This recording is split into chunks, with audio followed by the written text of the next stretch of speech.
have the latest on the coronavirus vaccine rollout in the 4 states. Plus, hospitals in Northeast Oklahoma administer their first doses of the vaccine, and how local colleges are implementing a new rapid COVID test.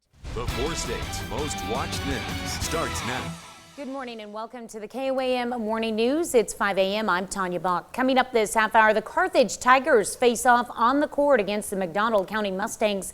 We'll have highlights, and with just 1 week until Christmas, you're going to be hearing a lot of holiday music in the coming week. For our Something to Talk About, we're asking what your favorite Christmas song is. You can also participate in our Insta poll at KOAMnewsnow.com/vote. But first, a check on your forecast. So do you remember when we did the Facebook question about, I hope I'm not on camera there because I was leaned back, relaxing, talking to you. Do you remember when we did the big controversy about Baby It's Cold Outside? You remember that, right? Oh yeah, I do. Boy, doesn't it seem like we've got so many bigger fish to fry in the year 2020? Yes, there was a time in the not too distant past where we were having and it was an important social conversation. I'm glad we had it. Where we were talking about that was a problem. Baby It's Cold Outside, is it appropriate to be played? Now we're like a pandemic and. Well, the focus at the time was like the Me Too movement. So. Absolutely. Like I said, it was an important conversation. Which is still an important thing, yes, of course. But yeah, it is. It is. It's a Christmas song. Yeah, but at this point, anything... in the midst of a pandemic. Anything jolly, we try to not look at the undertones, focus on the good. You just said Christmas song, and I'm not going to lie to you because you and I had such a good time with that in the Facebook post and everything. That's the first place my mind went to right there. Ironically, though, it's not as cold outside this morning as it was yesterday. Okay, you're pushing me off of this. I see what you're doing. Very, very well played by you. It's not, Tanya. It's not indeed. It is windier, I'll tell you that much. As far as the Freeman Health System sky camera goes, temperatures right now at 39 degrees. That wind is just going to increase right now from the south at 13 miles per hour. 37 in Carthage, already 40 in Independence, and 36 in Fort Scott. And as Tanya said, it's going to be a whole lot warmer than what we've had past couple of days. Any of that snow that even managed to make it through in the shaded areas, it's going to be gone today as we'll make it up into the 50s. And we've been talking about tonight. First off, we got to put up with the wind. Second off, late tonight in the Saturday morning, we begin to see a little precip emerge, mainly there in the south. We're not looking at widespread rain, more of the scattered variety, and it's going to be light. It's really not going to pick up till you can tell down to the south until it gets to the other side of the Mississippi.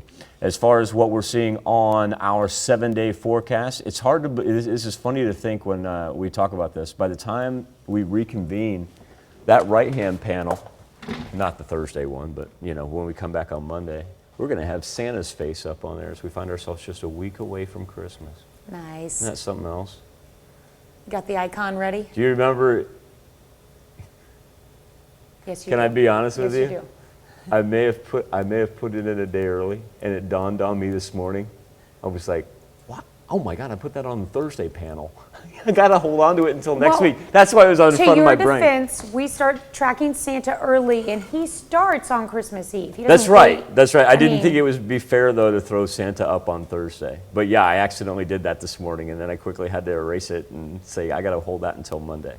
Yeah. Which, speaking of Monday, first day of winter. Oh, yes. Also, too, I went out and looked at the conjunction last night.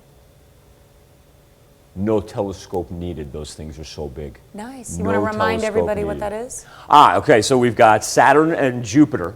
So go shortly after sunset. Look to your south, southwest. Sorry, I was orienting myself. Find the moon. Come straight down to the bottom left, and you're going to see two stars that look about, to your eye, about that far apart. Two objects that look about that far apart, bright as can be, look like they should be big stars. And the the sky's still light, and that's Saturn and Jupiter right here, and they're going to get closer and closer. And the 21st is when it's going to be look like one big bright star. Cool. That'll be neat. I'm glad we had a clear night for that. I was geeking out last night. It was awesome. All right. We're going to move on now, but I'm sure Yeah, we'll come no, back I to took that. up- We'll come back. Our incomparable producer, Caden Milner's hating me right now. I've just completely botched all his time. I love you, Caden. It's Friday.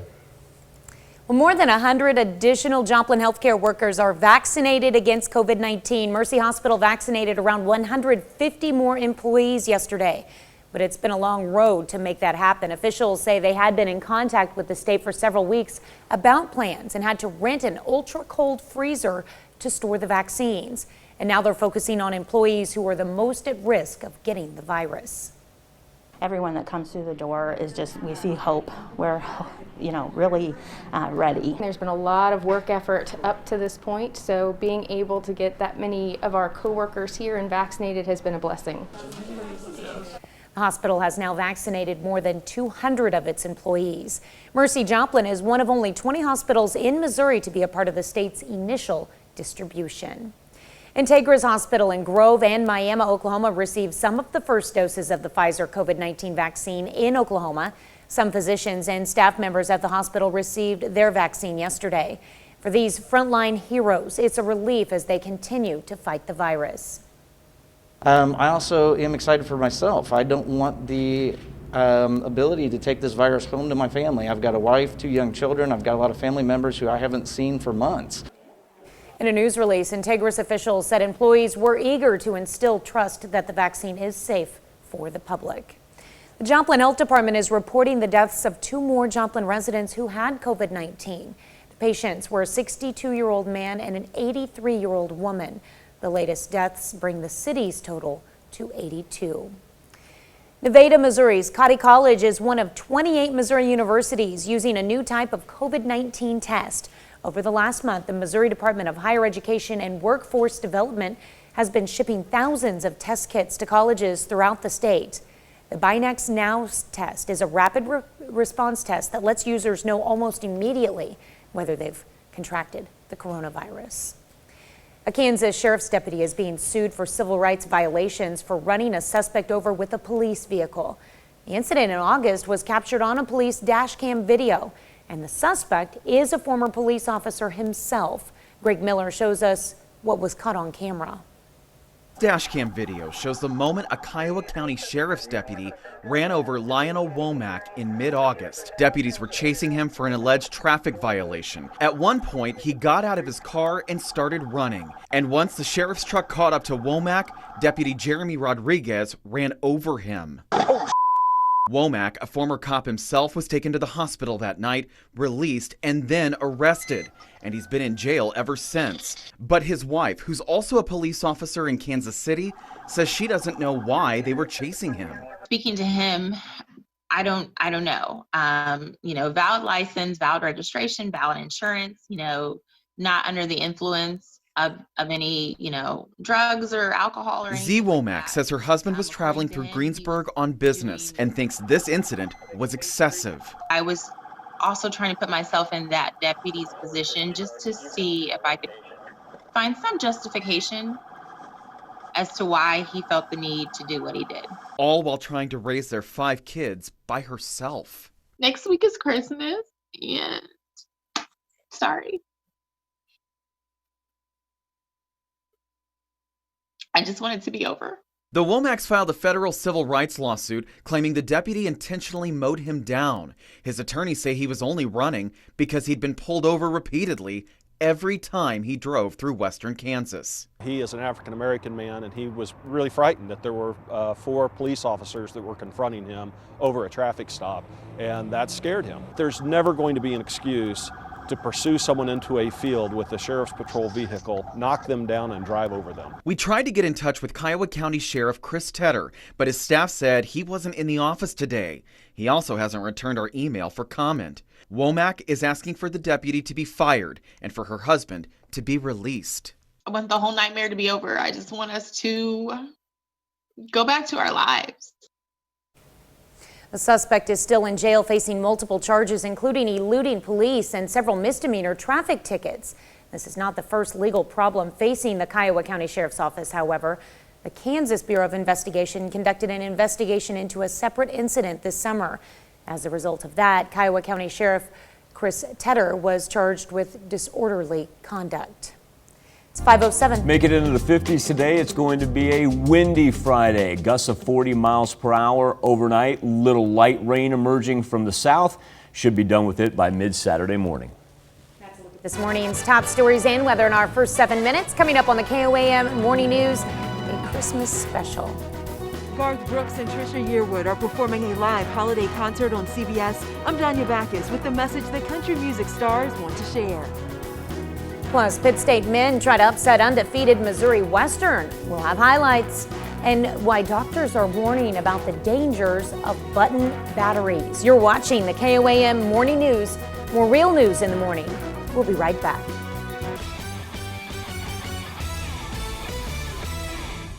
Pittsburgh State Gorillas were at home last night hosting the Missouri Western Griffins. We'll start on the women's side. PSU coming in at 500, 3-3 on the season, and winners of back-to-back games aiming to make it 3 in a row against Mo West. Early in the first, Pitt State's Kaylee DeMitz. Nice pass to Maya Williams. Williams gets the corner triple, ties it at 5. Williams had 17 last night. Late in the first, DeMitz drives. This time finishes on her own and gets the foul. Pitt State down 2 after the first quarter. In the second, Gorillas trailing. DeMitz, baseline. How about this? 20 points, 10 assists, 8 rebounds for Kaylee DeMitz. Flirts with a triple-double. Next down, Tristan Gegg lays it in. Then DeMitz bounce pass to Sydney Crane off the glass. Crane had 17. Gorillas up 15 at the half. In the third, DeMitz to Gegg. Gegg drains the triple. She had 16 points. Gorillas big winners. 96-75 the final. On to the men's side, Pitt State trying to hand 19th ranked Mo Western its first loss of the season. There's Kim Anderson and the boys. First half, Reese Glover. Gets blocked. Tyree Martin's there for the cleanup and the putback. Western up 5. Pitt State's got a response. RJ Forney. Get it. But Pitt State down 18 at halftime. Second half, Gorillas cut into the lead. Martin Votes. Defense with the steal. So now I'm going to take this one myself. Moments later, Votes says, I'm going to take this one myself. Pitt State got within 6. And then Votes. Boom! The 3. Huge second half for PSU. The comeback, the upset. Pitt State hands the Griffins their first loss of the season. Gorillas win 87-84. Carthage Tigers host a super night against McDonald County. The Carthage girls off to a pretty good start this winter. They're 6-2 through the first 8 games. For the Tigers, last home game until January 28th. First quarter, Presley Probert, 3 from the right-hand side. Carthage up 4 points after 1 quarter. In the second, here's Haley Fullerton. Let her launch. Knocking down shots from the right, knocking down shots from the left.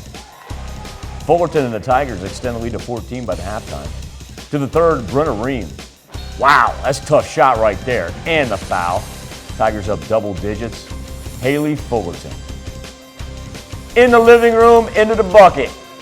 Under 1 minute left. Haley Fullerton pulled the trigger. She now has 997 career points. And that, my friends, was 1,000. Congratulations to Haley Fullerton. The 1,000-point mark for a high school athlete is something else. Carthage wins at 53-50. Haley Fullerton, the newest member of the 1,000-point club. Congratulations, Haley.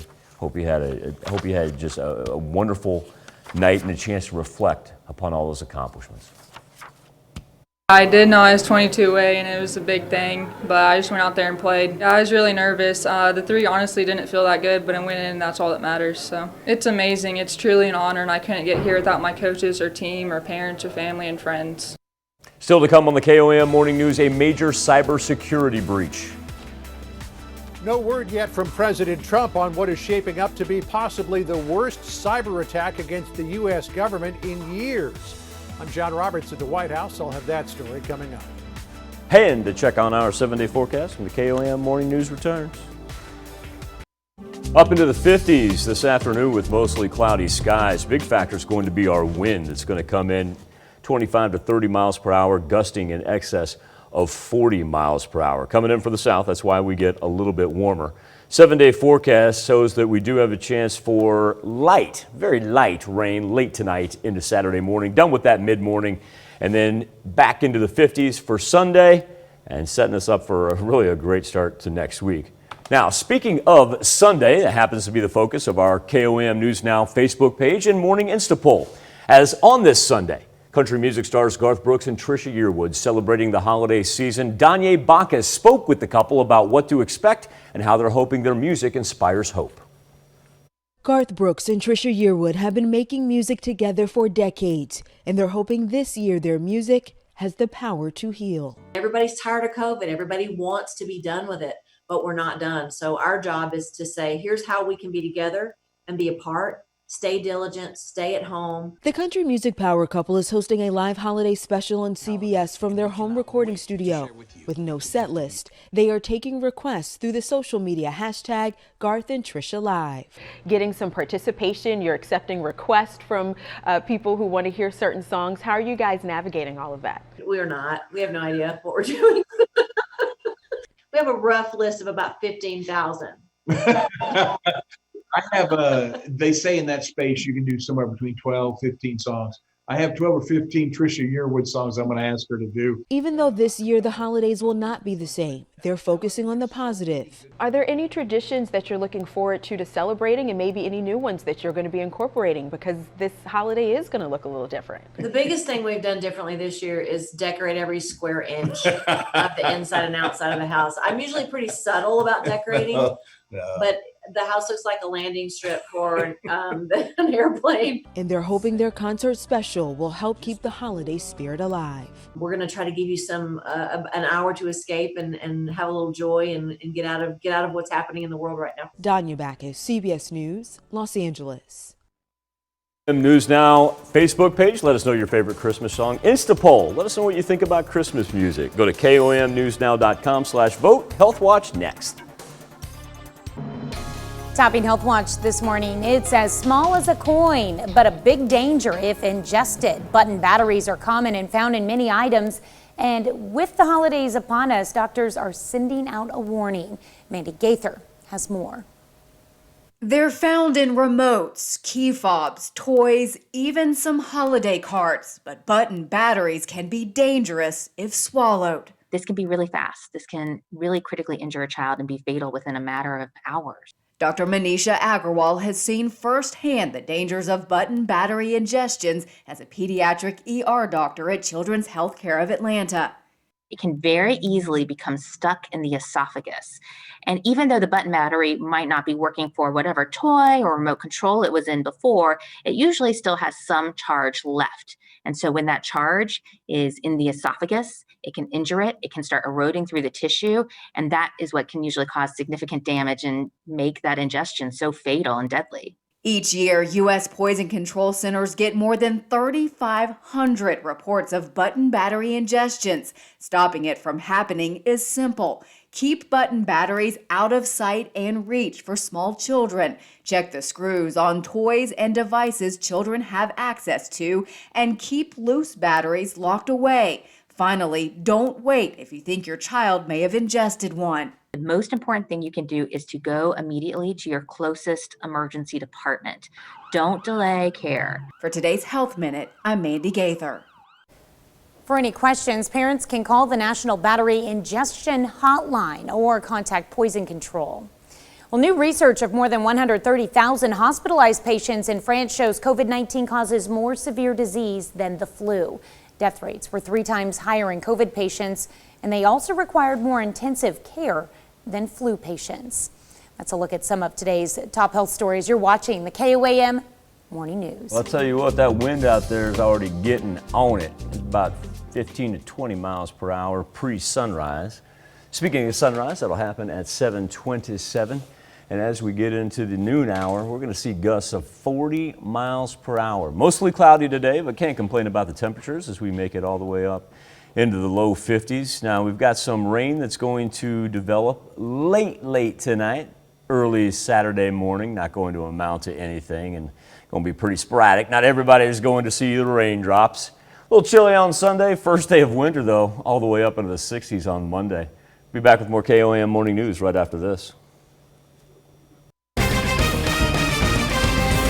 We'll have the latest on the coronavirus vaccine rollout in the 4 states. Plus, hospitals in Northeast Oklahoma administer their first doses of the vaccine, and how local colleges are implementing a new rapid COVID test. The 4 states' most watched news starts now. Good morning and welcome to the KOAM Morning News. It's 5:30. I'm Tanya Bach. Coming up this half hour, we're ending the week on a little bit lighter note. For our Something to Talk About, we're asking what your favorite Christmas song is. You can also participate in our Insta poll at KOAMnewsnow.com/vote. But first, a check on your forecast. Mostly cloudy start with the wind picking up on this Friday morning as we look from the Freeman Health System sky camera in Joplin. 39 degrees, a whole lot better than what we've had the last couple of days. Even the wind chill not too bad at 31. Now that wind at 13, that's sustained. We've already seen some gusts of up to 20 miles per hour. You can notice the wind arrows there. They don't slow down coming out of the south. 38 in Carthage, 40 in Independence, and 37 in Nevada. For the bus stop forecast, we will call sunrise 7:27, but as I mentioned, since the clouds do remain over us, it's not going to be a very bright day, but we really can't complain about temperatures. Look at that out to the left right there. That just shows you how that wind is going to increase throughout the course of our day. As far as the afternoon, maybe a peak of sunshine every now and then, but still able to roll into the 50s. We like that. Overnight, we know that we got a little rain that's going to materialize to the south. It's not widespread, and it is very light as well. And so not everybody's going to get a chance to pick up a whole lot of rain, and up to the top, that's a welcome sight to see that the wintry mix and the snow will stay all the way Kansas City to the north. Cool on Saturday, gradually clearing skies. I think we get a little sunshine there before Saturday is over. Sunday, back into the 50s. And then our first day of winter, why not? It's the 4 states. Let's roll 60. Yeah. We do get that cold front right before Christmas right there. Did you notice that? Any chance Look of, at that. Look at that Wednesday down to Thursday. Yeah. It's one of those 48-52 arrow goes down. So you're saying come Christmas Eve, people are going to be saying, baby, it's cold outside. Didn't say it, folks. Didn't come out of my mouth. Disavow any knowledge of what just happened. But he brought it up earlier. I have no idea what you're talking about for those of you who are just joining us. All right. For the rest of you, gotta love it. I've already dug my own grave, so. All right, moving on. More than 100 additional Joplin healthcare workers are vaccinated against COVID-19. Mercy Hospital vaccinated around 150 more employees yesterday, but it's been a long road to make that happen. Officials say they had been in contact with the state for several weeks about plans and had to rent an ultra-cold freezer to store the vaccines. And now they're focusing on employees who are the most at risk of getting the virus. Over in Oklahoma, Integris Hospital in Grove and Miami received some of the first doses of the Pfizer COVID-19 vaccine. Some physicians and staff members at the hospital received the vaccine yesterday. And for these frontline heroes, it's a relief as they continue to fight the virus. You know, this instills confidence in our staff. They do have confidence, and we do everything that we can for them with our personal protective equipment. In a news release, Integris officials said employees were eager to install trust in the vaccine for the public. Oklahoma teachers have been moved up the vaccine priority list. Governor Kevin Stitt said yesterday teachers are being moved from the 3rd phase of vaccines to the 2nd phase. Stitt said his goal is to return all schools to in-person classes in January. Frontline healthcare workers have already begun receiving the vaccine. Long-term care providers and residents, paramedics, emergency medical technicians, and pharmacy staff who will administer the vaccine in long-term care facilities will be vaccinated next. The Newton County Health Department is reporting 4 more COVID-19 related deaths. The patients were 2 women in their 80s, a man in his 70s, and a man in his 60s. The county's COVID-19 death toll now stands at 61. Cotty College in Nevada, Missouri is using a new kind of rapid response coronavirus test as it works to keep the campus population safe from COVID-19. KOAM's Mike Mahoney paid the college a visit to learn more. Nevada, Missouri's Cody College is one of 28 Missouri universities to receive a new kind of COVID-19 test kit from the Department of Education and Workforce Development. They're called Binax Now tests, and they work fast. The ability to turn a test result in 15 minutes as opposed to 2 or 3 days allows us to more quickly identify the people who actually have a positive case of COVID-19, and we need to be very aggressive in contact tracing. Cody College has only had the tests since Thanksgiving break, but has already incorporated them into their campus safety protocols. At this point, if we need to administer those tests for other reasons that are not just symptomatic individuals, we have the leeway to do that. We're still working through what those plans will look like specifically for the spring semester. And while those spring semester testing plans still need to be finalized, the college is in a good position to take care of its 300 returning students as well as staff and faculty. We have these rapid response tests. It's another tool in our toolbox, but we also still have our other testing program as well in place. And we're going to utilize our healthcare providers to make the decisions that make the most sense for when to use each of those types of tests. In Nevada, Missouri, Mike Mahoney, KOAM News. Other colleges in our area that were given the Binax Now COVID-19 test include Missouri Southern State University and Ozark Christian College. The 6 state universities in Kansas, which include Pitt State, will not raise on-campus housing and dining fees next year. The Kansas Board of Regents voted to keep those fees flat despite higher cost and fewer students because of the pandemic. University officials told the regents the schools need to keep costs affordable. And the regents also appointed a committee to begin the search for a new Wichita State president. Former President Jay Golden resigned abruptly in September after he was criticized for retracting an invitation to Ivanka Trump to speak at the university. Pittsburgh Salvation Army could really use some help this holiday season. They've received less than 50% of their Red Kettle campaign fundraising goal with just a week left. And you probably know of at least one way to give, Salvation Army Red Kettles. This year, they've also gone virtual.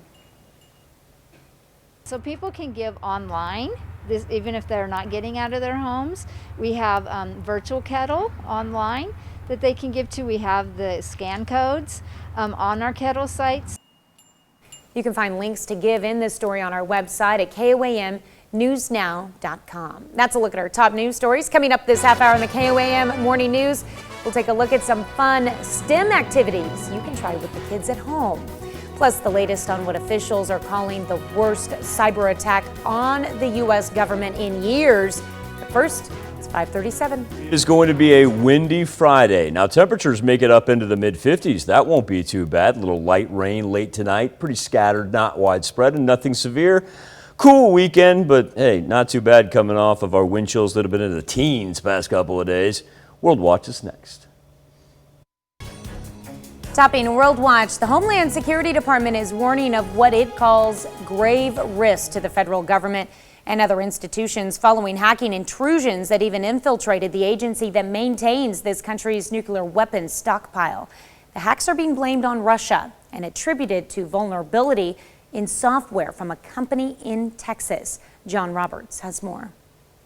The latest federal bodies to apparently fall victim to the ever-widening hack attack, the Department of Energy and the agency that maintains the U.S. nuclear weapons stockpile, today notifying congressional oversight committees about a breach of their computer networks.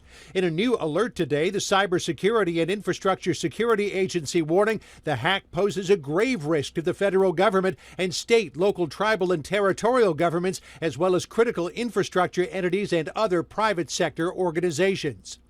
Agencies also believed to be affected by a corrupted version of SolarWind's Orion system monitoring software include the Treasury, Commerce, and Agriculture departments, as well as the Department of Homeland Security. The system also used by the State Department, DOJ, NSA, NASA, and all 5 branches of the military, though the Pentagon today offering reassurance in a statement saying, to date, we have no evidence of compromise of the DoD information network. As for who was behind the attack, fingers are being pointed at Russia's Foreign Intelligence Service, the SVR. This is nothing short of a virtual invasion by the Russians into critical accounts of our federal government. Russia, not surprisingly, denying any involvement. In a statement, the Russian embassy saying, "We paid attention to another unfounded attempts of the U.S. media to blame Russia for hacker attacks on U.S. government bodies. Russia does not conduct offensive operations in the cyber domain." SolarWinds Orion software is used widely across the U.S. government and in many Fortune 500 companies. Cyber experts say hackers broke into SolarWinds servers and corrupted a legitimate update of Orion that was then sent to some 18,000 users between March and June. Installing the update left a back door wide open for intruders. From the Senate today, a bipartisan request for more information. Republican Senators Chuck Grassley and Democrat Ron Wyden demanding an immediate briefing from the IRS on whether taxpayer data was compromised. The president-elect Joe Biden vowing on his watch malign actors will be punished. Biden warning our adversaries should know that as president, I will not stand idly by in the face of cyber assaults on our nation. That statement drawing derision from Florida Senator Rick Scott this afternoon. Well, I have not ever seen Joe Biden hold one bad actor anywhere around the world accountable for anything. According to the Cybersecurity and Infrastructure Security Agency, the SolarWinds Orion software may have only been one tool hackers used to get into the computer systems. There may have been yet undiscovered cybersecurity. Experts say it could take years to figure out how deep this goes and to purge the hack. That's a look at some of your biggest headlines from around the world. Let's toss it over to Michael for our something to talk about. Yup, if somebody makes a comment on here, we'll figure out maybe it wasn't one of our viewers. It's a foreign entity, as they like to say. KOAM News Now Facebook page and our morning Insta poll asking about your favorite Christmas song and what you think about Christmas music. We'll start with Guy Hansen. Guy providing us with a little YouTube fun and a Joe Biden Christmas song.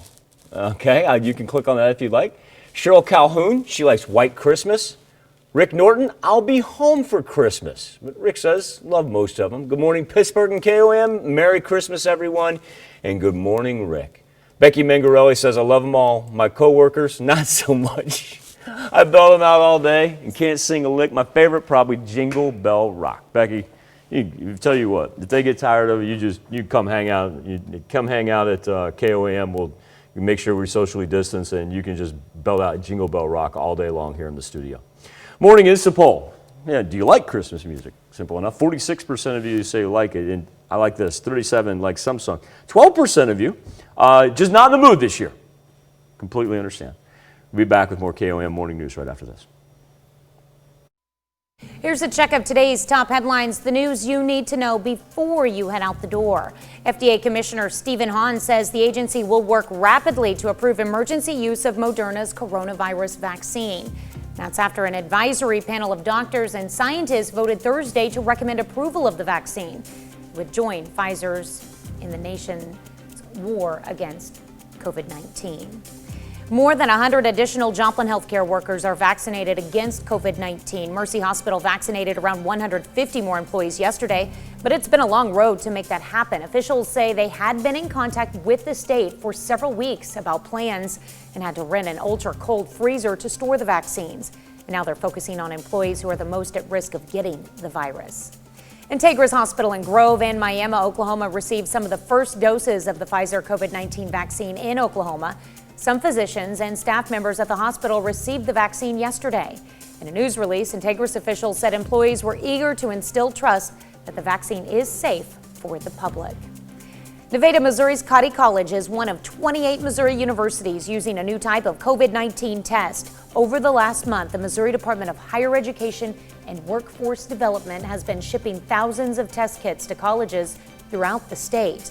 The Binax Now State is a rapid response test that lets users know almost immediately whether they've contracted the coronavirus. That's a check of today's top headlines, the news you need to know before you head out the door. Despite our cloud cover throughout Friday, our temperature is going to be much better than what we've had previously this week. Highs in the low to mid 50s, and the reason being it's going to be windy as all get out. We're talking about easily 15 to 20 miles per hour, gusting up to 40 miles per hour. And then as we push into tonight, we'll see a little light rain emerge down to the south. It will not be widespread and will not be anything severe. And then we'll clear out by mid-morning with more KOAM morning news and a visit from Santa Claus right after this. That's my bad. I jumped the gun just a bit. Santa, he had to run back to the workshop. He's coming up at 6:17.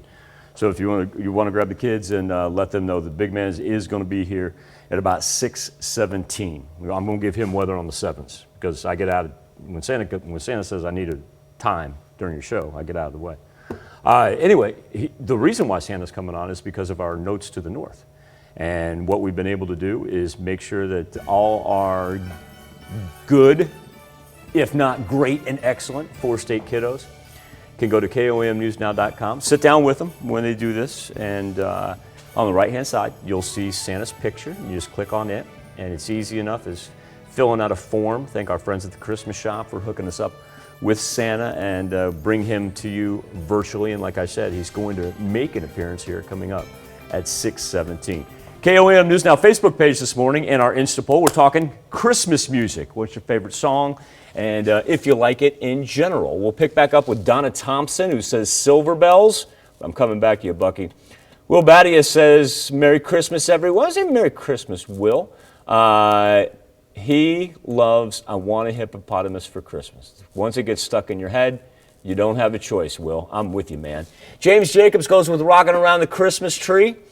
Just wanted to let you know, both you guys have started my day for the past 6 years. Just want to say thank you to me. James, thank you so much for that. Sometimes it's just things like that that makes our day, makes our year, to be honest with you. And I'm glad to hear that, James. And a Merry Christmas to you. I get you, Buck Thomas. I see what you're doing. I see what you're doing. Tanya's not in here, man. You can't get me. You can't get me in trouble with that right now. All right, now, as we all look for fun things to do at home during the holidays, it can be easy to forget how small, everyday household items can actually provide hours of entertainment. Our own Jesse Irwin stopped by Pittsco Education and learned a series of easy STEM-based activities for all the kids to try at home. Well, we are at Pittsco this morning here in Pittsburgh, and we are joined by Alan and Lucas, and you guys are showing us how to make a catapult, is that right? Yes. Okay, why are we making a catapult? What is it teaching us about? Mostly about physics and the force and which way it shoots. So, how to use the force? Yes. All right. Go right ahead. So, what we have here is a simple designed catapult where if you get a sample of this and you make it into a ball, then what you can do is make it a little ball and then it'll shoot. That's effective. Now, we have how many ingredients to using the force of the catapult? We've got popsicle sticks, rubber bands, and a plastic a bottle cap? Yeah. And then you're just using tinfoil to shoot these? Yeah. Okay. So these are all things that you can find in the grocery store, around the house. Yeah. Pittsco has these. I mean, this is very accessible material. And one more thing, a glue strip. A glue strip. Okay, got it. To keep the bottle cap on. All right. Alan, Lucas, teach me how to make this thing. What you do is you stack 6 of these popsicle sticks on, and then when you're done, you put rubber bands, and you just keep on putting them around and around. Then you grab more popsicle sticks, and then you put them in the middle. You put them right through. All right, did I do this right? Yes. Okay. You grab the glue strip, and then you put it on right here. And then you grab the bottle cap, and then you put it on the glue strip. But you leave a little space where you can put your finger on. Oh. And then once you do it, you grab some tin foil, and you make it into a ball. Did you have them? Did you? Now, one of the things you can do is try different masses of projectiles to create a different parabolic path or an arc, a trajectory of the projectile. All right, well, without further ado, that's pretty good. All right. I noticed that yours went farther. Probably because mine was smaller. Oh, interesting. Okay. Thanks for showing us these. I'm You're gonna try welcome. This one more time, Rin. I need practice. Got plenty more activities like this on Pittsco's STEM Anywhere page, and you can connect to that by going to KOAMnewsnow.com. Be back right after this. Temperatures in the low 50s this afternoon. It's going to be windy, though, coming in from the south, 40 miles per hour. Light scattered rain late tonight into early Saturday morning. Back right after this.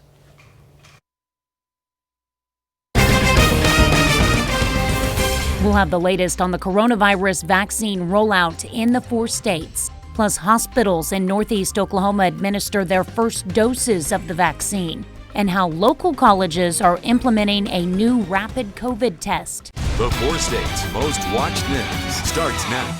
Good morning and welcome to the KOAM Morning News. It's 6 a.m. I'm Tanya Bach. Coming up this half hour, Santa Claus makes his return this morning for our Notes to the North Pole segment. He'll be reading off some Christmas lists sent in by 4 state children. And from jingle bells to rocking around the Christmas tree, for our Something to Talk About, we're asking what your favorite Christmas song is. You can also participate in our Insta poll. Just visit KOAMnewsnow.com/vote. But first, a check on your forecast. Actually, a good thing Santa is coming on today because it requires me to stay on time because Santa will be here at 6:17, and I'm going to hold myself to that.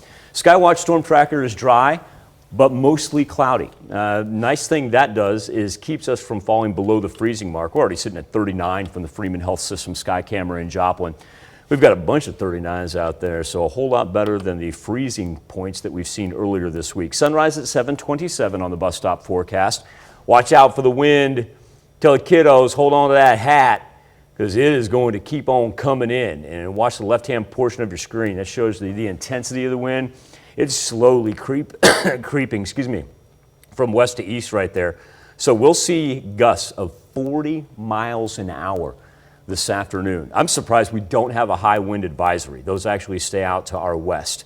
But just know it's going to be blustery if you're traveling east-west. As far as future track, we're going to have some rain develop late tonight, early Saturday morning. Not going to be anything severe. It's going to be very, very light.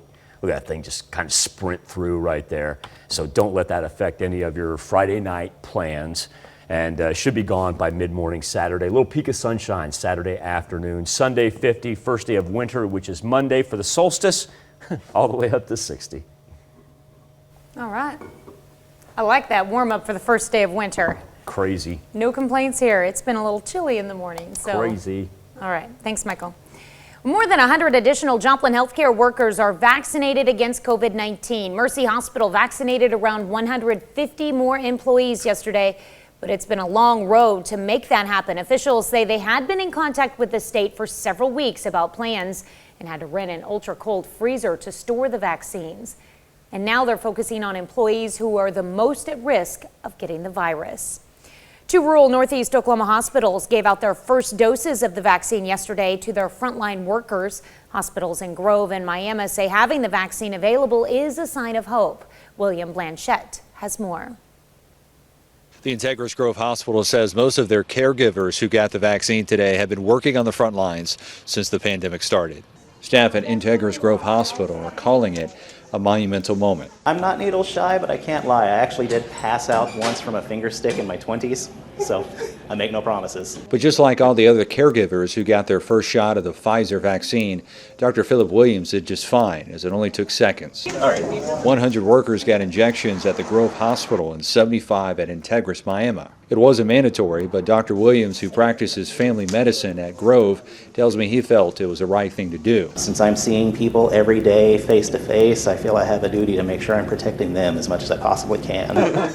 Great day for our caregivers. I mean, we're able to celebrate this. We do everything that we can in our power to protect our frontline staff. Jonas Rabel, the chief hospital executive for both Grove and Miami, says it's been a long journey. Since late February, early March, it's been just a constant battle for us. Rabel says a vaccine that's 95% effective gives both hospitals greater peace of mind. Patient care has been increasingly difficult. We take extra measures to make sure our patients are as safe as possible. Dr. Williams doesn't want it to end here. Hoping in the near future we'll be able to update as many patients as we possibly can.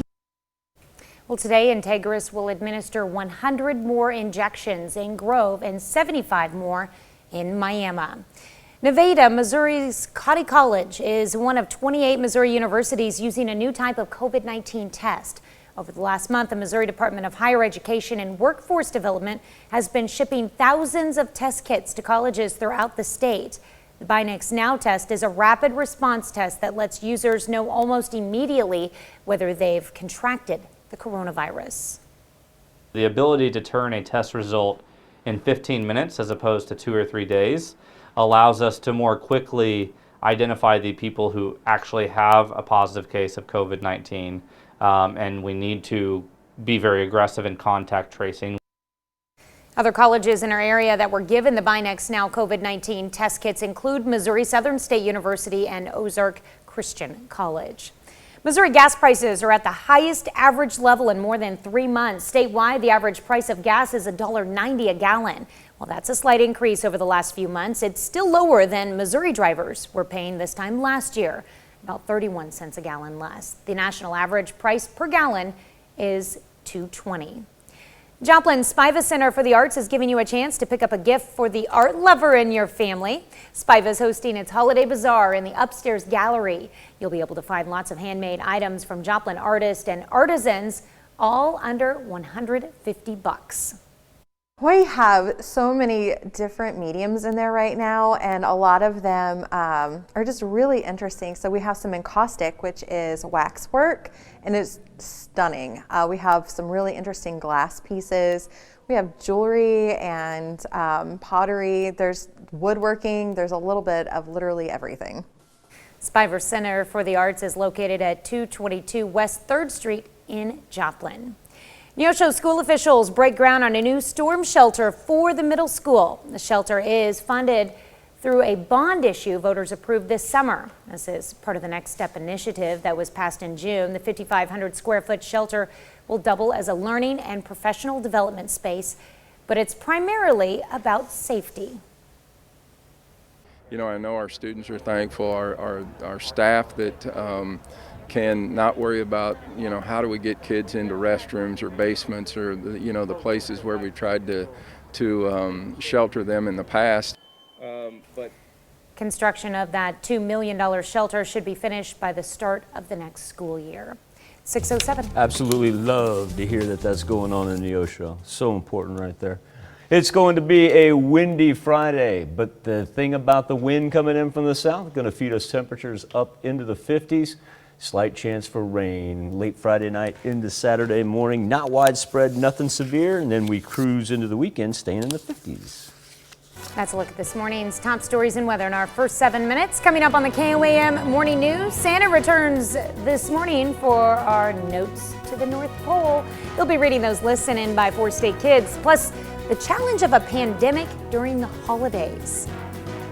The impact of COVID on caregivers during the holiday season. I'm Naomi Ruckham with the struggles they face and how we can all help. And we'll tell you 5 money moves to make before 2021. You're watching the KOAM Morning News. More real news in the morning. We'll be right back. In Money Watch this morning, the coronavirus pandemic has led to record profits for FedEx. In the delivery company's quarterly report, FedEx saw its profits double to $1.2 billion. The quarter includes the start of what's expected to be a record holiday season for online shopping. Still, shares of FedEx fell after hours because the company acknowledged continued uncertainty and higher costs due to the pandemic. Lawmakers say they're close to finalizing an agreement on a new bill. Senate Majority Leader Mitch McConnell said last night the Senate will not leave town without a deal. Congressional leaders are also working on a larger spending bill to keep the government from shutting down on Saturday. The third antitrust lawsuit against Google in just 9 weeks has been filed. This one is by 38 states that allege the company has a monopoly with its online search. In a statement, Colorado Attorney General Phil Weezer said consumers are being denied the possibility of higher quality services and advertisers are hit with higher prices. 2020 is coming to an end, and if getting your finances in order is a New Year's goal, don't wait until the clock strikes midnight on December 31st to make money moves. Mandy Gaither has 5 strategies that should be on your year-end financial checklist. Before you say goodbye to 2020, make some money moves now. In order to have a prosperous next year, experts say it's critical to invest your time in these 5 year-end planning tips. Number 1, increase contributions to your retirement plan. If it's not too late to max out your 401k, do it now. Give yourself a Christmas gift by taking 1% more out of your payroll, putting it into your 401k. After tax, you're really not going to miss it. Number 2, consider bunching your charity gifts. Given the new higher standard deduction limit, your impact may be greater if you bunch charitable deductions into one this year. Number 3, create a holiday spending plan and stick to it to avoid ending the year with debt. But remember that gift giving lasts a moment in time. That credit card debt of $1,000 or $2,000 may take you a year, 2 years, 3 years to pay off. Number 4, review your 2020 spending, especially the last 90 days, and see which expenses can be trimmed. And number 5, once you see where your money went this year, set up financial goals for 2021. For Consumer Watch, I'm Mandy Gaither. And a bonus tip, organize your financial documents. It may be a tedious step, but it helps you file your taxes sooner next year. And filing early means getting that potential refund check quicker. Ringo Starr is releasing a new album. The former Beatles drummer recorded the album at his home studio due to the pandemic. It features 5 songs and contributions from Paul McCartney, Dave Grohl, and Phineas. The album, titled Zoom In, will drop in March. Former Beatle Paul McCartney also has a new album. It's coming out today. He recorded it in isolation as well. It's titled McCartney 3 and features him on every instrument and vocal. He also produced and composed the album. I guess it's his. That's it for Money Watch. Here's Michael with our Something to Talk About. That is tremendous. So Ringo's got one coming out with Dave Grohl, right? And then Paul's got one coming out today in which he essentially says, hey, Dave Grohl, when you started the Foo Fighters and you played every instrument, produced it, and put it out yourself, look what I can do in my 70s. That's tremendous. He didn't even leave his home. That's like Sir Paul just being like, oh, Dave Grohl, watch this. The kids, I don't think kids even know who Dave Grohl is. Gen Xers, you guys think Dave Grohl's cool. Watch what I can do. Speaking of music, KOAM News Now Facebook page and our morning Insta poll. It's all about Christmas music today on this Friday, asking about your favorite song and what you think about it in general. We'll pick back up with Michelle Passini with a little morning mama in KOAM. We say good morning, Michelle. She loves the older songs like Little Drummer Boy. She dislikes Grandma Got Run Over by a Reindeer. She says, who would celebrate Christmas after her death on Christmas Eve? Good call, Michelle. Glenn Ritchie says, I like most of them, but in moderation. Merry Christmas to everyone, and a Merry Christmas to you, Glenn. Cindy Beasley Louderbeck says any Christmas song, especially if it's sung by Alabama. Karen Kellogg goes with Garth Brooks. And Rob Getz, Merry Christmas. Merry Christmas to you, Rob. I'm a little bit non-traditional, but I really dig Brian Setzer Orchestra. On our morning Insta poll page this morning, 71% of you checking in saying you absolutely love it. 20% say, yeah, I like it. And hey, look at that. The hate it's just keep on going down. I got to keep on schedule. Santa's coming in next.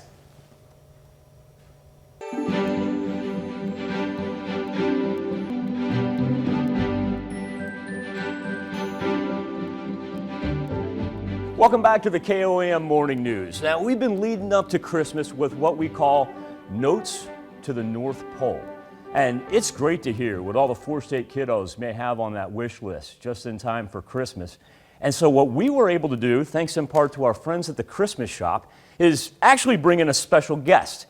That's right, we were able to convince him to get out of the workshop and join us on the KOAM Morning News direct from the North Pole for the second straight day. Santa, Mr. Claus, I want to thank you for your time this morning.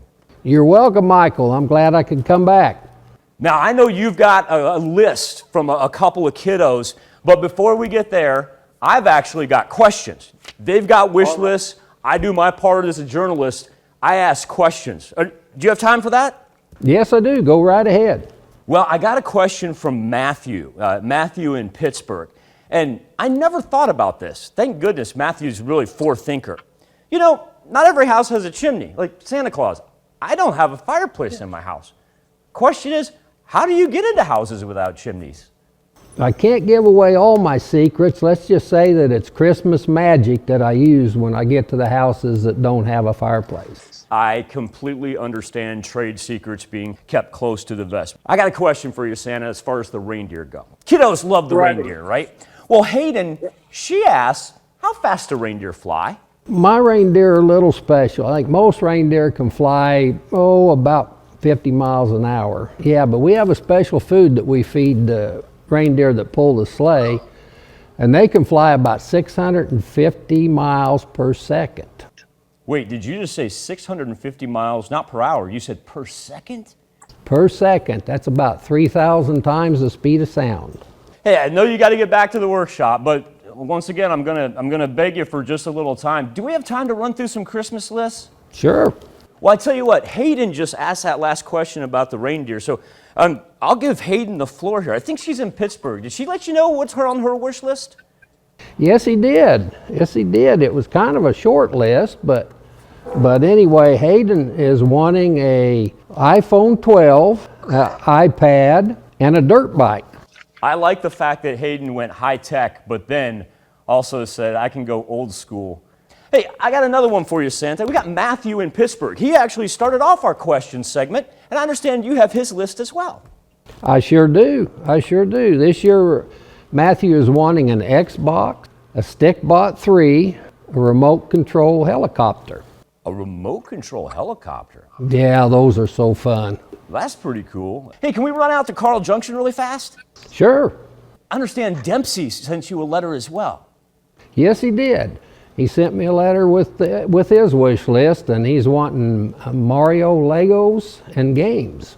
Hey, games are hard to beat, my friend Dempsey. I know you got to get back to the workshop. Once again, will you please tell Mrs. Claus a hello from all of us down here south, and also too, thank you so much for your time this morning. Any chance that we can continue this on as we head toward Christmas? Sure, I've got plenty of time tomorrow if you want to give me a holler. We will see you next time we do Notes from the North Pole, and we will have more KOAM morning news for you right after this. It's changed the holiday season for all of us this year, and caregivers are especially feeling that impact. Naomi Ruckham has more on what families can do to still make this time of year special. Suffering from some dementia, but she's still a happy, sweet, lovely person. Marjorie Connor is a caregiver for her 93-year-old mom while also working full-time. How has the pandemic impacted your state of well-being?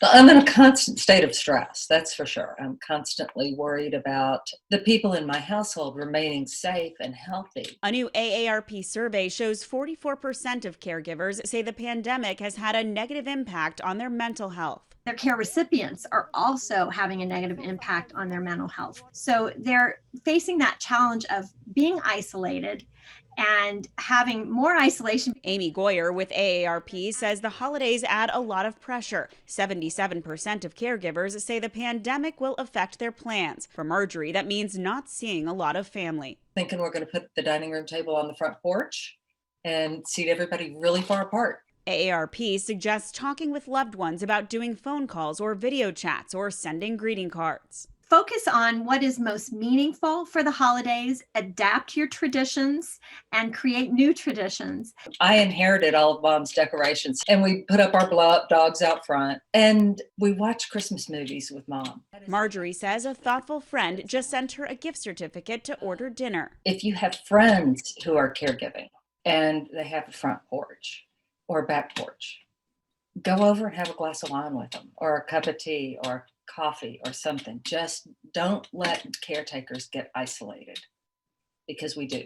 She's grateful she has a great support system. Naomi Ruckham, CBS News. It's estimated that 1 in 5 Americans are family caregivers in the United States. When you're making your morning coffee, you might want to take a deep whiff of the grounds. If you don't pick up a strong coffee smell, You may have COVID-19. A loss of taste and smell can be among the first signs of a coronavirus infection. Tufts University School of Medicine professor James Schwab says one of the easiest ways to see if you're losing your sense of smell is to take a whiff of your ground coffee in the morning before making a pot. Now, if you don't get that strong coffee smell, you may want to call your doctor and ask about getting tested for COVID-19, or you could have really stale coffee. Moderna says it will offer its vaccine to trial participants who received a placebo. A U.S. Food and Drug Administration Advisory Committee recommended authorization of the company's vaccine yesterday. In a letter to participants, Moderna says they can be unblinded. That is, they can learn whether they've been vaccinated, or they can remain blinded to help the company track the long-term effects of the vaccine during its 2-year trial. Blinding is the gold standard for trials, but Moderna tells the FDA it can gather data with COVID-19 tests instead. That's a look at some of today's top health stories. You're watching the KOAM Morning News. Mostly cloudy for our Friday. Temperatures, though, able to make it up into the 50s. That's because of a very strong south wind that's already coming in at about 15 to 20 miles per hour, gusting up to 40 miles per hour here during the afternoon hours. Overnight, we'll see some light rain emerge from the south. Be done with that early Saturday morning and not widespread. We'll be back right after this. We'll have the latest on the coronavirus vaccine rollout in the 4 states. Plus, hospitals in Northeast Oklahoma administer their first doses of the vaccine, and how local colleges are implementing a new rapid COVID test. The 4 states' most watched news starts now. Good morning and welcome to the KOAM Morning News. It's 6:30. I'm Tanya Bach. Coming up this half hour, President-elect Joe Biden makes history with his latest cabinet pick. We'll have details and something to talk about on the KOAM News Now Facebook page. We're asking what your favorite Christmas song is. You can also participate in our Insta poll at KOAMnewsnow.com/vote. But first, check on your forecast. Sky cover almost the opposite of what we've seen the past couple of days, as it's actually clear now on the far east side of the Ozarks, but the cloud cover around us and to the west pretty heavy on this Friday morning, and it's going to stay with us for most of the day. Freeman Health System Sky Camera. It's much better than what we've experienced temperature-wise previously this week, but you'll notice that there is an 8-degree difference between the temperature and what it feels like because of the strong south wind that we're picking up as the wind arrows just barrel right through. 40 already in Neodesha and Independence, but only 33 in Monette and right at the freezing point of 32 in Cassville. Wind is really the only thing the kids need to worry about as far as the bus stop forecast goes, as I know a lot of our students are finishing up their last day of the semester and getting ready for the holiday vacation. Nationally speaking, the big storm system out to the east, pretty much a thing of the past, and you'll notice the warmer temperatures really expand from southern Texas just on the west side of us, but hey, we'll be the recipients of a little bit of that and go low 50s today. We do know that we're expecting some very light rain late tonight into early Saturday morning. Don't let that affect any of your plans because it won't be widespread and certainly nothing severe. Sunny and chilly on Sunday, and then our first day of winter, well, why not? It's the 4 states. Why don't we just go into the 60s? All right. I'm loving that first day of winter. That's something else. Might be a little colder come Christmas, but we'll enjoy it while it lasts. We've seen wind chills as low as 12 degrees this week, and then we look back and we go, oh, or we look forward, I should say. We look forward, we go, oh, 60 for the first day of winter. That's a good word for that, mild. Like it. All right, thanks, Michael. I'm usually up to just warm. 65, you might as well. You might as well. Yeah, if the kids were in school, they'd probably be wearing shorts. Don't do it. Don't do it. They're not going to be they're going to be out running around. I know, right? Mowing the yard. No, just kidding. More than 100 healthcare workers in Joplin received the COVID-19 vaccine. Mercy Hospital received its initial shipment of Pfizer's COVID vaccine on Tuesday. Between then and yesterday, they had vaccinated around 50 employees, and they're ramping it up. KOAM's Zach Dodge has details. There was a lot of excitement and newfound feelings of hope this morning as surgeons, pediatricians, and paramedics rolled up their sleeves for that first long-awaited dose.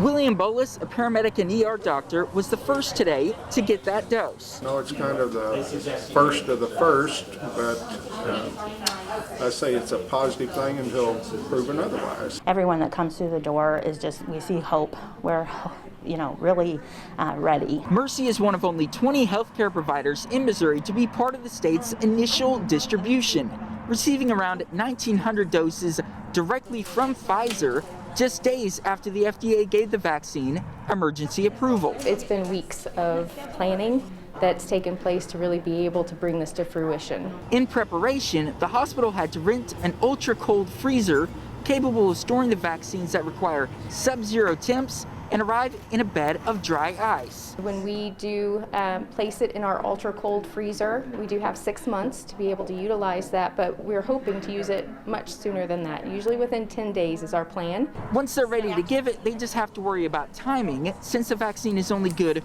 for a certain amount of time after it's thawed. Otherwise, though, it's a lot like a flu shot. So understanding the work that went into this moment just makes the occasion even more exciting. There's been a lot of work effort up to this point, so being able to get that many of our coworkers here and vaccinated has been a blessing. The hospital will receive their second shipment within a few weeks so they can give the second doses of the vaccine to those workers. Reporting in Joplin, Zach Dodge, KOAM News.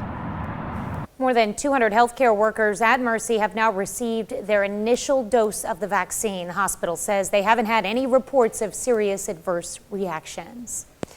Integris Hospital in Grove and Miami, Oklahoma received some of the first doses of the Pfizer COVID-19 vaccine in Oklahoma. Some physicians and staff members at the hospital received their vaccine yesterday.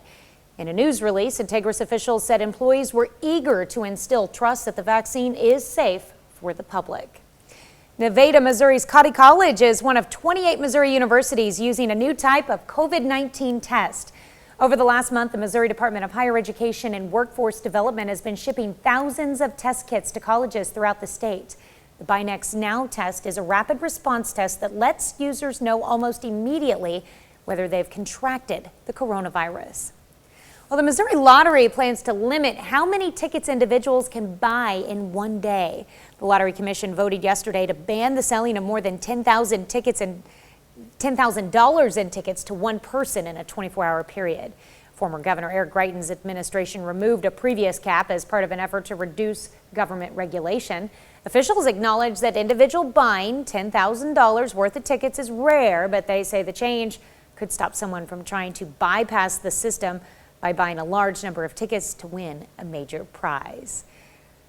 Well, we want to correct a story we ran Wednesday morning regarding Watered Gardens Empty Bowls fundraiser. In that story, we said the event raised around $7,000 this year, when it had actually raised more than $28,000. We were a little off, I'm sorry. The money was split among 4 organizations, which each received $7,000. We could take the 2-shot here. Michael and I were having a conversation about this, and I read 7,000, and you're like, right. Wow, usually they're in the 20s. Right, see, so Wednesday when we ran the story, and I think we went to a soundbite from Travis Hurley, and I looked at time, and I was like, man, I understand, times are tough, 2020's been crazy, that's way down, because I love the Empty Bowls, and I love Watered Gardens and everything that they do. They should have been in the 20s. Right, I was like, wow, that's a, damn, man, I feel bad for them. I feel a whole lot better right now. Yeah. That's tremendous. So 4 organizations, it was split between the 4 organizations, each received $7,000. Got it. Adds up to $28,000. That's where the mistake came. I'm so glad. No, that's very sorry. That's one of those corrections at the end. I go, yes. Yes. That's awesome. Yes. Hey, it's gonna be mostly cloudy, windy, and in the 50s. You can take us to break. All right, that's a look at our top news stories coming up this half hour in the KOAM Morning News. Another vaccine to receive approval. A brand new vaccine gets set to get the green light in the fight against the coronavirus. I'm Deborah Alfarone in Washington with what's next for the Moderna vaccine. Plus, what's your favorite Christmas song? We're going to let you weigh in our Something to Talk About, and we will return after this. Topping Nation Watch this morning, according to Johns Hopkins, 3,656 Americans died from the coronavirus yesterday. That pushes the total number to more than 310,000. But there was some good news yesterday as a second vaccine is on track to be available in just a few days. Deborah Alfarone is on Capitol Hill with details. We have a favorable vote. An FDA advisory panel is recommending Moderna's coronavirus vaccine be authorized for emergency use. It looks like the benefits outweigh the risk from what I've seen. It comes 1 week after the same group of scientists endorsed Pfizer's vaccine. Our vote was even more overwhelming tonight. The FDA says it will work rapidly to authorize Moderna's vaccine. Nearly 6 million doses could start shipping out in the days ahead. When people go to get their vaccine right now, it won't be a choice whether, I want Pfizer or I want Moderna. Moderna's vaccine doesn't require the ultra-cold storage that Pfizer's does, meaning it can better reach rural communities. We have finally turned the corner from just a defensive strategy around COVID-19 to, in fact, an offensive strategy. The attending physician here on Capitol Hill told members of Congress they should unequivocally be vaccinated. Pfizer's doses are being made available to all 3 branches under government continuity requirements. I look forward in the days ahead to receiving the vaccine myself. Vice President Mike Pence and Second Lady Karen Pence will be vaccinated today.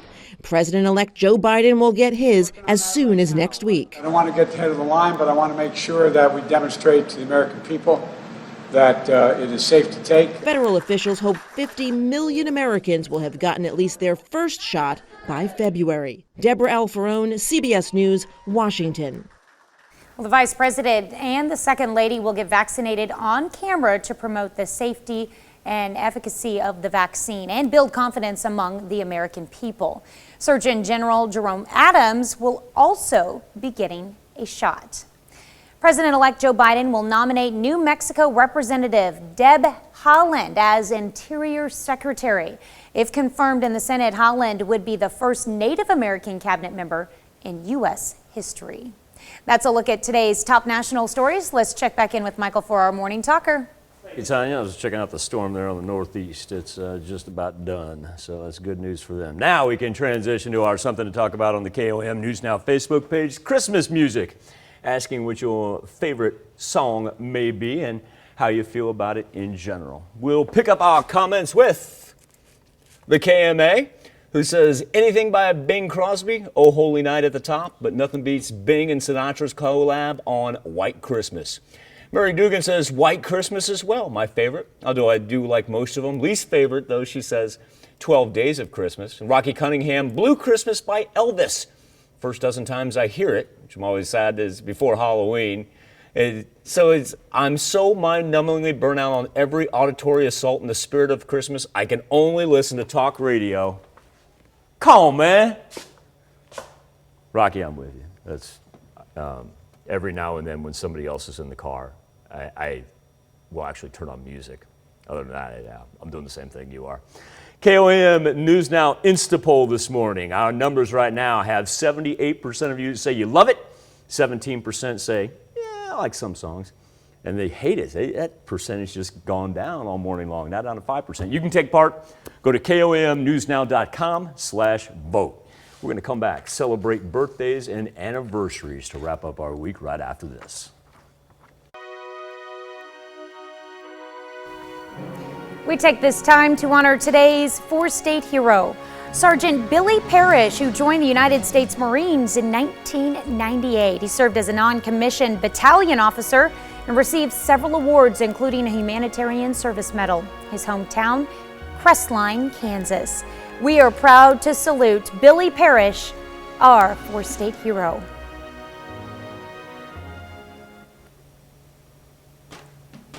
And it just so happens I was waiting for you. I was waiting for it, to be Mr. Billy Parrish's birthday today. I'd like to thank you for your service and wish you a very happy 41st birthday. No, remember earlier this week we did the kids. Yeah, the Parrish triplets. That's right, because I always remember that Billy's birthday rolls just I don't know, what was that, just about 3-4 days ago? I always remember his birthday is always right after the kids' birthday. Well, and I'm sure that Billy and his family will be logging online, because we always post our birthdays on the KOAM website, because he is currently serving in Okinawa, Japan right now. That's right. Billy, happy birthday, my man. Stay safe out there, and thank you for everything that you do. Tell the kids we said happy birthday as well. I know it's a couple days ago, but tell them we said happy birthday, man. Looking forward to getting you home. Colson Beechner, he's celebrating his second birthday. Look at that. He's already like safety first. I'm not going to complain. I'm all buckled up, man. Happy big number 2 to Colson in St. Paul. Got like a devilish grin right there. Let's see, Wesson Nally is 3 years old. Love the face paint there. Wesson in Altoona. Yeah, a little Tiger pride. I like that. Levi Hutto, he is celebrating his 5th birthday. Sharp dressed dude right there. Happy birthday, Levi, in Columbus. And we've got Gentry Schaefer celebrating birthday number 6. And as I understand, Gentry is pretty busy as a farmer, firefighter, and big brother. He does it all. First grader at Altamont Elementary. In Oronogo, Aria Moreno. She is celebrating her 7th birthday. Pom-poms in hand. Happy birthday, Aria. 3 cheers for Aria. All right, Nora Huser in Chanute celebrated a birthday yesterday. We didn't forget you. Well, you might have, but I'm sorry. We'll celebrate all weekend long, Nora. Happy birthday number 7. Now, out of Webster Primary, that's in Webb City there, Ava Hobart, I bet you got one more day of school, kiddo, before the holiday vacation hits. I don't know, maybe you're already off. But anyway, I want you to, either way, I want you to have a marvelous 9th birthday. I got her as 8, but I guess she's 9 now. All Grew right. up in front of our very eyes. Well, Miley Sinks is turning 10 years old this year. We've got birthday wishes coming to you from Uncle Paul, Aunt Ashley, and the kids. Into the 12-year-olds, and we begin with Kira Price. Thank you for the mask, Kira. That's excellent. Happy 12th to her in Sarcoxy. Kayla Karoff turning 12 years old as well. Kayla is in Girard. We got a teenager, Grace Renner. Little Neosho Wildcat pride right there. Happy birthday, Grace. All right, and Ty Marbury turning 14 years old this year. Happy birthday to Ty in Fort Scott. In Galesburg, Kansas, it is Maddie Ogden's 14th birthday. Maddie, a very happy birthday to you. Can I take it? Sure. My girl, Pear. Absolutely love you, kiddo. Cannot believe that you are 17. I think every year I do this. Like I said, you want to talk about growing up in front of your very eyes right there. Pear, I want you to just have a marvelous, marvelous holiday. Look forward to seeing you soon, man. All right. And we love you. Pierce. That's from the Hayslip. That's from the Hayslip household. All right. We love Paris. In Baxter Springs, Pierce Stolt is turning 18 years old this year. Happy birthday. Sean Triber, he is now 42. A happy birthday to Sean in Independence. And we've got Eric Maxwell, who's a Chief Warrant Officer in the Army. Started his career in 1984, served until 2013, stationed in Iola, 60 years old for Eric Maxwell. Linda DeAndrea, a happy 61st birthday to Miss Linda. She is in Pittsburgh. And Josephine Davis, Miss Josephine in Crowburg, Kansas, celebrating birthday number 79 this weekend. Miss Carolyn Lamb, she is celebrating her 79th birthday. Carolyn, a very happy birthday to you. There she is. Wonderful picture right there. Happy birthday, Carolyn in Parsons. Cliff Sinclair, happy birthday wishes going out to you. Hope it's a great one. Worley twins, Terry and Jerry. That's a pretty cool picture right there. I like that. Terry and Jerry, they're celebrating their birthday in Joplin. Gorilla fans. All right, and Gary Lovell in Badger, Kansas. Happy birthday to you. Doug and Jennifer Westerveld, it's their 21st anniversary. That's a great looking picture right there. Happy anniversary, Doug and Jennifer in Columbus. Justin and Jennifer Coberly are celebrating their 21st anniversary there in Columbus. Now wait a second, that means the Coberlys and the Westervelds got married on the same day in the same town. How cool is that? Not just them. This is a popular day to get No, married. the same day on the same year. Oh, yeah. Now, on this same day, Paul and Tammy Cook, they got married 28 years ago, and this is pretty cool. They're in Columbus. Well, we don't know if they necessarily got married in Columbus. But they Who else got married in Columbus on this day? They live in Columbus now. That's what we know. Oh, it doesn't matter. Got to get specific there, Michael. You could be right. I don't know. Myrna and Gary Martin celebrating 60 years. Remember, in the words of Billy Joel, you may be right, I may be crazy. Congratulations, Myrna and Gary. We're That's not amazing. done with Columbus Now- anniversaries, though. Now, how about this? It keeps on getting better in Columbus. Corky and Jana Zom. The Zoms are celebrating 61 years. That is just absolutely amazing. Congratulations to the Zom family in Columbus. All right. And Hey, our it's list Claire's goes birthday. on. Who that is? Miss Claire. Oh, you know, speaking of growing up before your eyes, No joke. I remember when she was just a little toddler there. Claire Smith. This is our very own commercial producer, Jay Mass' daughter, is now 13 years old. My goodness. Happy birthday, Miss Claire. Wow. And speaking of who that is, that dude right there. Folks, I hope you appreciate the work that he does. He's a marvelous storyteller. He's a wonderful photographer. But what you don't see behind the scenes is the amazing hard work that he puts in, not only as our own sports director, but also as a father and a husband. Dude, I hope you know how much we love you. And I'd say keep up the great work, but you don't even need to hear that because it's just in your DNA, dude. You show up, you bust it every day. Happy birthday to Jacob Leonard. That smile you see there on his face is so genuine. He'd give you the shirt off your back. Yep.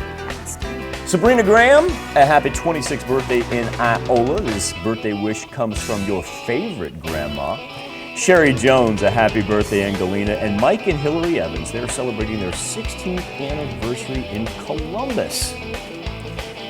And let's see, we've got Tim and Brenda Barrett celebrating an anniversary in Columbus. This is a very popular weekend to get married. I'm going to Columbus Yeah. today and all through the weekend. I'm We finding need to just have an anniversary anniversary parties. party. Everyone's celebrating an anniversary party, and we'd fill the You guys room. thought Wedding Crashers was a thing? Yeah. Wait till Hazlett just shows up to your anniversary party in Columbus.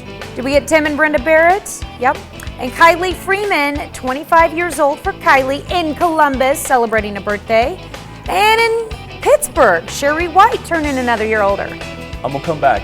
I'm gonna turn the page here. Travis Roberts, a happy 52nd birthday. Travis is in Miami.